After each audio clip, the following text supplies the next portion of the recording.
Masā al-khair. Right now we're going to talk about colors in Arabic, what we would call in Arabic alwan. The singular for color, the noun is lawn.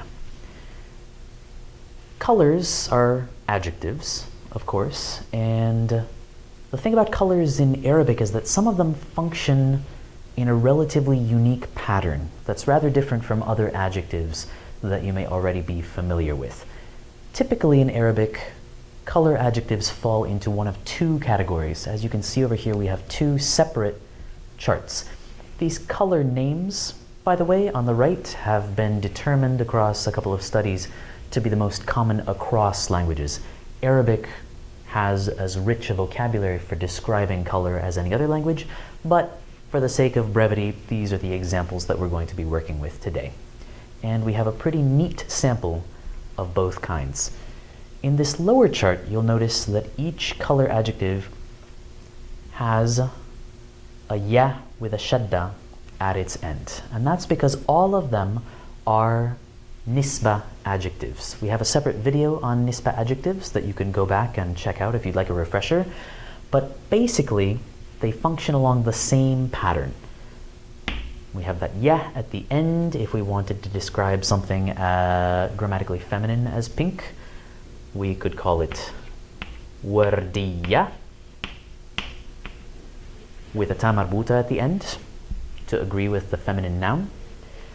Like all nisba adjectives, or most of them anyway, each of these words refers back to a noun. So when we're saying burtuqali, just as in English, we're saying orangish, orangey, the color of the fruit, an orange. Bunni comes from the word bun, which is an old word in Arabic and some other Semitic languages meaning coffee. So brown in Arabic is coffee colored. Banafsaji, the word banafsaj is violet, as in the little flowers. Ramadi, ramad is ash. So ramadi, something that's gray, is something that's ashy colored. Again, all of these nisba adjectives work exactly like the nisba adjectives that you already know and have probably already been working with. Where it gets different is with the colors we see up at the top here. They function in a slightly different pattern. If you take a look at these examples, masculine singular examples, they all follow the same pattern, the same wazn in Arabic, wazn af'al. So aswad, black, ahmar, red, asfar, yellow, etc. For feminine adjectives, instead of adding a ta marbuta at the end like we would with most other adjectives, we have a separate vowel pattern. And we add a couple of extra things at the end. So if I were talking about something yellow, let's say a car, sayyara, instead of taking asfar, the masculine form, and adding ta marbuta, I instead drop that first alif with hamza and then add an alif and a hamza at the end. Sayyara safra, a yellow car. And in the plural, they get another third pattern, which is predictable even if it's unique to these color adjectives. Sufr, sud, humr, etc. So we have a kind of confluence of vowels. We still can rely on the pattern, but it's not quite the same as other adjectives. We do also get adjectives that aren't color adjectives in this pattern, and they function in exactly the same way. A couple of examples that you might actually encounter in real life are the words in Arabic for blonde or fair-skinned and dark or olive-skinned. Ashqar in Arabic means light-complected, and asmar means dark-complected. You get a whole lot of adjectives, some of which are very archaic and some of which are relatively common and still in use from that af'al pattern. So let's take a look at a few examples. If we wanted to say they live in a yellow house.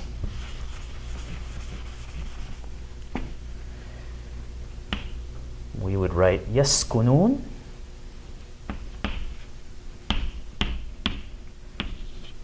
في بيت أصفر. Just like all other adjectives, our color adjective goes after the noun it's describing. And it also agrees with its noun in terms of definiteness. So they live in a yellow house, بيت أصفر. No alif lam on either word. If I wanted to say, I bought the red car, as opposed to all of the other colors that were available to me at the lot, I could say اشتريت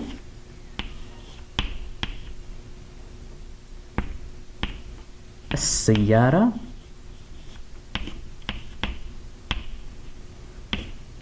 الحمراء.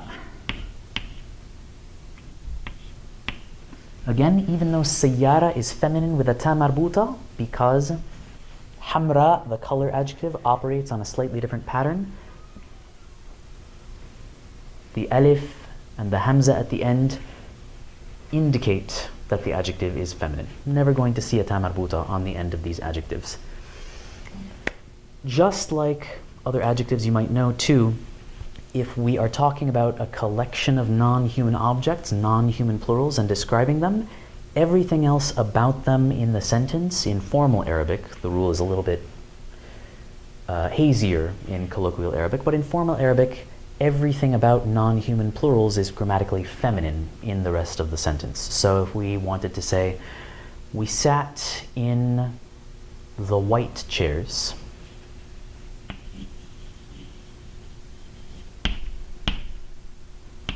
we would say جلسنا في الكراسي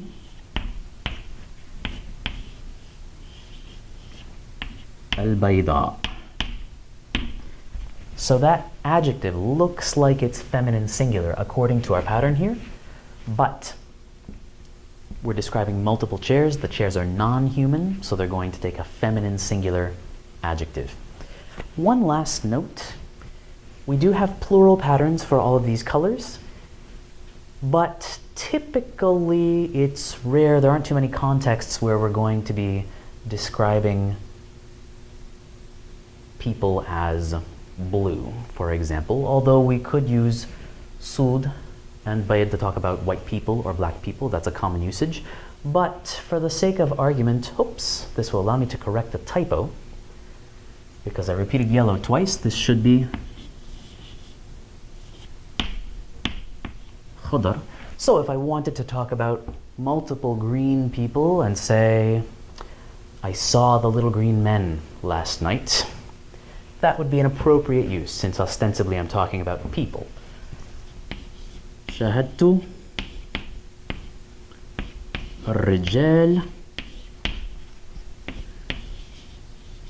الصغار الخضر ليلة أمس.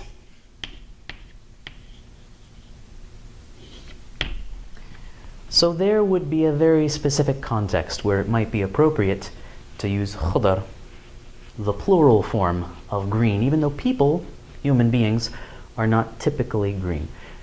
Similarly, I have to use the broken plural for صغير, small or little, because again, rijal, the men that I'm referring to, are human beings, or are they? In any case, one of the very rare circumstances where we might need to use khudar, that adjective, to refer to a group of human beings.